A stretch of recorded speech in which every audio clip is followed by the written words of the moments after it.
Hey everyone, welcome back to another video here from the 2025 Mama Fall Fest. Behind me I have a vehicle and a brand that I have relatively little experience with and filmed here on the channel, and that is the 2026 Honda CR-V Trailsport Hybrid, which is a new trim level and powertrain combination and configuration available for 2026.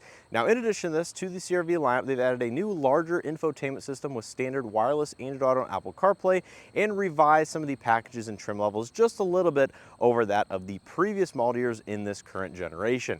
Now the big news is this Trailsport trim level with the hybrid powertrain, which is a combination that has not been offered before in this vehicle in particular. So I'm very interested to check it out because I've never really been inside or driven a CR-V in any of the generations. So this is coming from somebody who really doesn't have any firsthand experience with the brand and the vehicle in general. And overall, just check out this vehicle, what it has to offer for just over $40,000, including destination and configuration as seen behind me, which is about the second or third highest trim level in the hybrid lineup or CR-V lineup in general, depending on which package and pricing you are comparing this to. So without further ado, let's not waste time, take a quick walk around tour of this vehicle and then take it for a first drive and give you guys my initial driving impressions.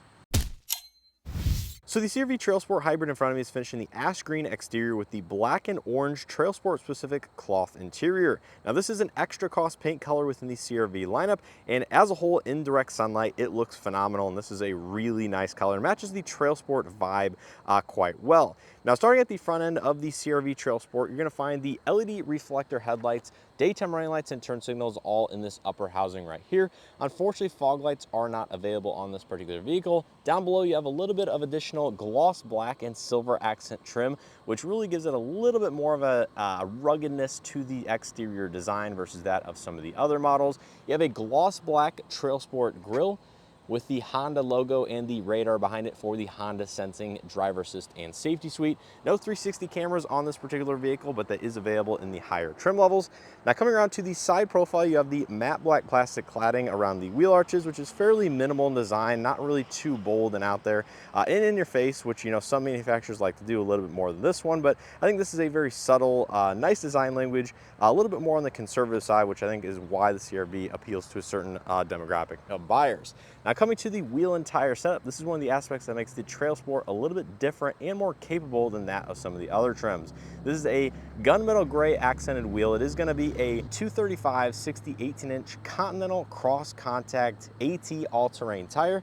You can see it is going to be more of a mild all-terrain, not going to be a heavy-duty tire, but certainly going to add some off-road capability if you do want to take the Trailsport on the trail.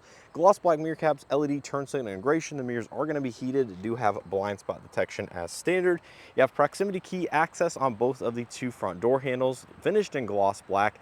And you see it does definitely contrast against the ash green paint quite well. Tinted rear glass, gloss black roof rails at the top for additional accessories. And this vehicle does have a smaller single power sunroof.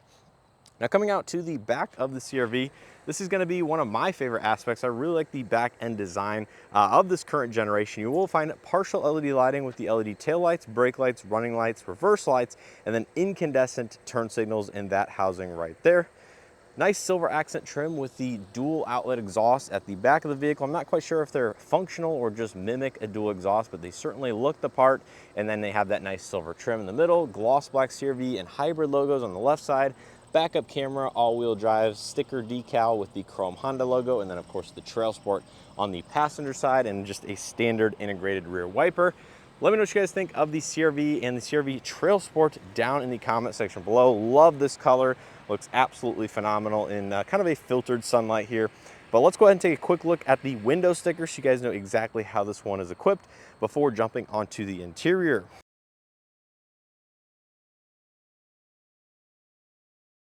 Now take a look on the interior. As I mentioned, this one has the black cloth interior with the orange accents specific to the Trailsport. Starting out here on the door panel, you're going to find a good mix of premium and soft touch materials. This entire upper section that wraps around into the middle around the door handle is going to be a textured soft touch with this nice textured pattern in a gloss black trim. Leather wrapped padded armrests with orange accent stitching, power windows, mirrors, and locks with both of the two front windows being fully automatic up down, silver accent door handle pull, decent amount of storage down below, and then the standard 8-speaker audio system, so not the premium one offered, but going to have a few more speakers than that of a traditional compact SUV. Now coming to the driver's seat, you're going to find a fully powered driver's seat with two-way power lumbar, There's the cloth with a nice pattern in the middle, little gray accents and orange stitching. Trailsport and Boss are stitched into the headrest, very, very nice there. And then take a look at the dashboard. You're gonna find a lot of decent and upgraded technology versus that of the previous model years. So here in the interior of the CR-V Trailsport Hybrid, you're gonna find a lot of nice features and creature comforts for the everyday daily driver, but of course this vehicle is not fully equipped or fully optioned within the CR-V's lineup. So in front of the driver, you're gonna find a 10.2-inch digital gauge cluster with your, looks like battery level on the left side, fuel tank level on the right side, and then fully digital in the middle with your speedometer, tachometer, digital speed readout, a hybrid drive mode information to see where the energy is currently flowing, your EV mode, outside ambient temperature, drive mode, odometer, and things like that. Now coming back to the steering wheel, you have a leather-wrapped heated steering wheel with orange accents on the bottom. If you're wondering where the heated steering wheel button is, it's actually located at the very bottom spoke, which is a unique location that not many manufacturers actually use.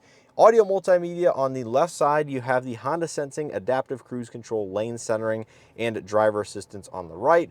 Paddle shifters on the back, automatic headlights with, I think, high beam assist, and then you have regular intermittent wipers on the right side. To the left side of the steering wheel, we have your power tailgate button, and that's going to be basically it. You have a tilt telescopic steering column, AC vent design with a nice unique mesh on the outside, and then the flaps on the inside. Via this knob, you can twist to open and close, or excuse me, move this dial to open and close, and it just feels like a very nice premium thing, and I really do like that about a lot of the Hondas that at least I've sat in at auto shows and whatnot. This is going to be soft touch, and you have a textured soft touch dashboard as well. Coming over here to the infotainment system, one of the new standard features is this 9-inch infotainment with wireless Android Auto, Apple CarPlay across every single trim level. Features some quick access physical buttons on the left side, including a volume knob. Love to see that, and I think the overall UI of it's pretty good. It is going to be a little unfamiliar to me, but I like the fact that it has a home button. I'm not sure what other menus and stuff you can go through on this vehicle. I don't have a ton of time with it, but you can see you do have a general settings there. You can go into connections, data, sound via the 8-speaker audio system, pull up the backup camera, and adjust some of the guidance lines and things like that. But, you know, overall, it seems pretty responsive. I don't think there's too many complaints about this. And the fact that it's a 9-inch screen size is a little bit larger than some of the other OEMs out there with their standard systems. But compared to some in this segment, it's actually falling behind just a little bit in terms of screen real estate. Below that, AC vents, stop start button, hazards. Heated front seats are going to be found alongside the dual zone automatic climate control. You have a chrome accented plastic knob with little digital displays or readouts in the middle. I don't mind this setup. I actually think it's a little bit more traditional, and I like that about this vehicle. But the knobs themselves feel, although tactile, they feel a little bit on the cheaper side and a little bit plasticky, despite their visual appearance suggesting they're metal. USB-C ports and data ports down here, 12-volt outlet, wireless phone charging with additional storage. We have a nice leather-wrapped stitched boot for the transmission selection, drive mode selection, hill descent control, electronic parking brake with vehicle hold. In terms of drive modes, looks like we have normal, eco, snow, and sport. Indicator right there. We'll change the backlighting and the theme just a little bit. 2 decently sized cup holders, nice soft touch armrests with accent stitching. Inside you'll find the storage space, which is pretty darn massive if I have to admit, with another tray just in front of that. Up top we have plastic pillars, nice soft touch headliner. There's going to be the vanity illumination, which is incandescent. Manual dimming, interior rearview mirror, overhead LED lighting, power sunroof controls, sunglasses storage. And in terms of that sunroof opening up the shade, you can see it's just a traditional smaller sunroof that you'll find in the compact SUV space. But if you're looking for a panoramic sunroof, not quite sure if that's offered at all in the CR-V. If it is going to be on those higher trim levels or in other vehicles in this segment.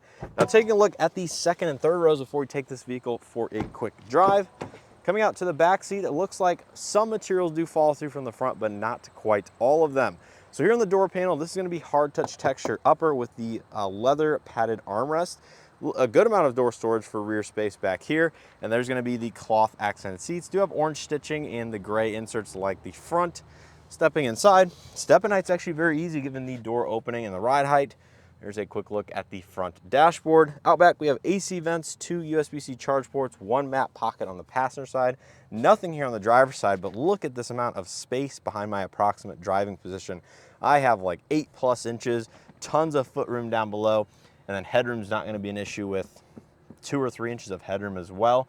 It looks like we have microphone back here, overhead LED illumination, grab handles on all four corners. Armrest with more cup holders. I like this layout. Gives you a little bit of padded side on either side, despite, you know, being rotated from what other manufacturers use. And yeah, I mean, the seats back here are actually pretty comfortable. I don't think they adjust actually forward and back too much, but really for a second row space, this is quite comfortable and really spacious. Now take a look at cargo space behind the second row seats. We do have that power operated tailgate, which is a nice handy feature for families. And behind the second row seats, you have a really low load floor in the CR-V, which is one of the things that I immediately noticed upon opening up the hatch. We have, it looks like a 12-volt outlet, LED illumination on both the left and right. Love that. Cargo hooks and storage. And then beneath the floor, we actually, I don't think, can open this up because that's where I assume the high voltage battery system lies for the 2-motor electric drivetrain that this vehicle is equipped with. Now you can fold down the seats, like I said, 60-40 split, with the larger being on the driver's side, but really going to be quite spacious back there, and I like the low load and height. Coming to the passenger front seat, looks like we're going to have just a normal standard 4-way seat, so unfortunately no height adjustment. A little bit disappointing for the $40,000 price point. There's a look at the dashboard. Love the texture and the hexagonal shape to it. It is a damped glove box. Does not have illumination, but can fit your original owner's literature in there. And yeah, that's going to be a first quick look at the inside of the CR-V Trailsport Hybrid. Let's go ahead and set up a few cameras inside this vehicle, take it for a quick drive, and give you guys my very first initial driving impressions. So setting out here in the 2026 Honda CR-V Trailsport Hybrid, immediately you're going to feel that this vehicle is obviously going to be a hybrid. But as somebody who has never driven a CR-V or really a Honda hybrid in general, it's going to take me a couple minutes to kind of feel it out and to see ultimately what my impressions are of this particular system. But it's going to be a 2-liter naturally aspirated engine underneath the hood, paired with a dual or 2 electric motor system. I think one towards the front, one at the rear axle, for a total system output of 204 horsepower and 247 pound-feet of torque. Now this is reasonably impressive and very competitive within the compact SUV space for similar hybrid electric systems from other manufacturers. Although it's not going to offer the most output as you will find in, say, vehicles like the Hyundai Tucson hybrid, on both the hybrid and the plug-in hybrid, as that's using a turbocharged 4-cylinder versus this naturally aspirated system. But, you know, starting out with my usual visibility over the hood, with the seat in its lowest driving position, you're actually going to have a very commanding viewpoint of the road. You can barely see the hood at the very top end of the vehicle. The dash is fairly low and a minimalistic outside of this center display sticking up just a little bit. A-pillars are actually very, very thin. So you have a great visibility around the A-pillar with decent side visibility out of the mirrors themselves. Of course, standard blind spot detection, all the usual stuff like that. Looking over your shoulder, you do have great visibility that way. Pretty good visibility with the B-pillar around my seating position here. And then out the rear, excellent visibility. Nice large glass. Headrests really don't intrude that much at all. And driving visibility should not be an issue in terms of that, even for likely shorter drivers. Looking around the rest of the interior, I like the fact that you get soft touch here on the front door panels. Too bad it doesn't continue out back, but that's again something that manufacturers typically skip on. I like the smooth leather for both the center armrest and the door armrest. Technology, feature set, and buttons and knobs everywhere. Really do like that. Screen's relatively close, so it's pretty easy to reach there. Not sure what this F-150 is trying to do here. But the gear shift being on the passenger side and sticking up somewhat, that's a little bit interesting in terms of its design. Wish it was maybe a little bit smaller. I think it would match the overall aesthetics on the interior a little bit better, but that's, you know, towards the passenger side, so really out of your way. If you're looking to rest your arm on it though, it's kind of in the wrong position, as you'd expect it to be here rather than over here. So interesting there. Seat comfort in terms of that, I would say they're pretty good. The bottom cushion is long enough to support your thighs, especially when combined with the power driver's seat. Putting your foot down here, actually not terrible in terms of acceleration, but not going to be quite as peppy as some others that obviously I've tested and reviewed on the channel. But I would say it's more than adequate for the average person out there. Fuel efficiency is obviously going to be the name of the game for a hybrid SUV like this one over performance. And I think the CR-V in the segment is pretty darn competitive. I don't have the numbers offhand, but it would not surprise me if it's in the mid to upper 30 mpg range, even in this off-road oriented trail sport, although it might suffer a little bit versus the entry-level trim levels with smaller wheels and tires and less rolling resistance. But speaking of those tires being all-terrain, I really don't hear them all too much at all. They're pretty quiet. You hear just a little bit of growl or a little bit of rumble over this older asphalt surface, which kind of to be expected, honestly. Ride quality, going over some uneven joints and some cracks in the pavement. Really good. No complaints with ride quality whatsoever.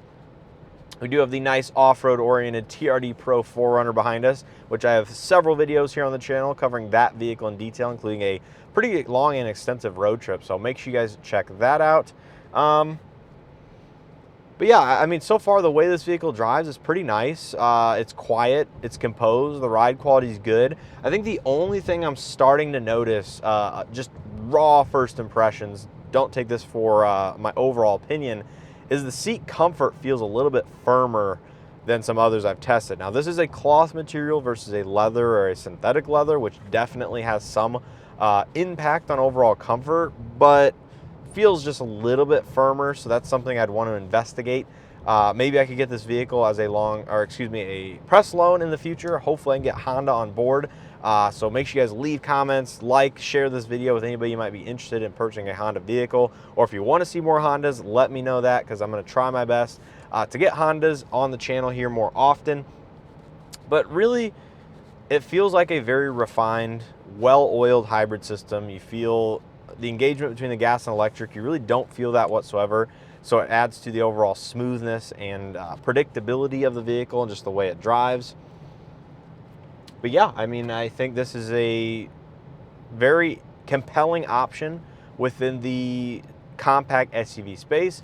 Now, with that being said, this one coming in over $40,000, including destination, is going to be a little bit more on the pricey side of things because, you know, most of the competitors to this vehicle top out just over $40,000, including a fully loaded sport touring hybrid CR-V. But in the mid-trim levels with the equivalent equipment to this particular one, you know, say in a Hyundai Tucson hybrid, for example, you're looking at $36,000 to $38,000 for an equivalent feature set to this. And I think you're getting a little bit more performance out of that vehicle, maybe a little bit more space out of it as well. But on the RAV4 side of things, of course, an all-new next-generation RAV4 is right around the corner. Stay tuned and subscribe for that if you guys are curious about first look at that. But, you know, I don't have too much experience with the current generation RAV4, but I know it can go up a little bit in terms of price point and, you know, a competitive feature set to this one. I think what it boils down to upon my first reaction is if you're looking for a more conservative design, interior layout, this seems to, you know, come out to me as giving you that overall feel behind the wheel. The powertrain, putting my foot down once again, it gets up and goes. I think that is more than adequate. 247 pound-feet of torque is very, very good. And I think it just boils down to what the fuel efficiency would be in the real world. Unfortunately, I'm not able to test that here in today's video. But at these higher speeds, you start to hear a little bit more road noise and a little bit more wind noise coming in the cabin. So that's something I'm picking up on now. But as soon as you hit the fresh asphalt, all of that noise and everything goes away.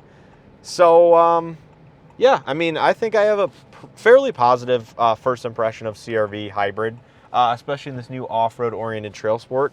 A little bit of a judder there with the transition from electric to hybrid. Kind of a worst case scenario transition there. But yeah, I mean, let me know what you guys think of CR-V and this new hybrid Trailsport down in the comment section below. Is this a vehicle that you would be interested in purchasing for yourself? Love the color, love the design. I think it's very nice, fairly premium looking. You see CR-Vs all over the road. They are very well selling here in the Midwest, and I'm sure across the country in general. But yeah, I would really like to spend a little bit more time with these vehicles to ultimately understand what some of my really positive and really negative attributes and opinions are, to live with this vehicle over a week and, several hundred miles, because unfortunately these short test drive loops, they give me my very, very first impression, but it might not be ultimately what my final say and overall opinion and recommendation would be. So I think I'm just gonna have to leave it at that. Positive first thoughts. Would like more time to understand ultimately what my positive and negative list would be with a vehicle like this. But let me know what you guys think of the CR-V for 2026 and some of the enhancements that they have done down in the comment section below. If you guys enjoyed this video and or found it helpful, make sure to hit that like button below, subscribe if you haven't already. Stay tuned for more videos here from the 2025 Mama Fall Fest. Already posted and are coming very shortly. And with all that being said, I appreciate continued support and hope to see you guys in the next one.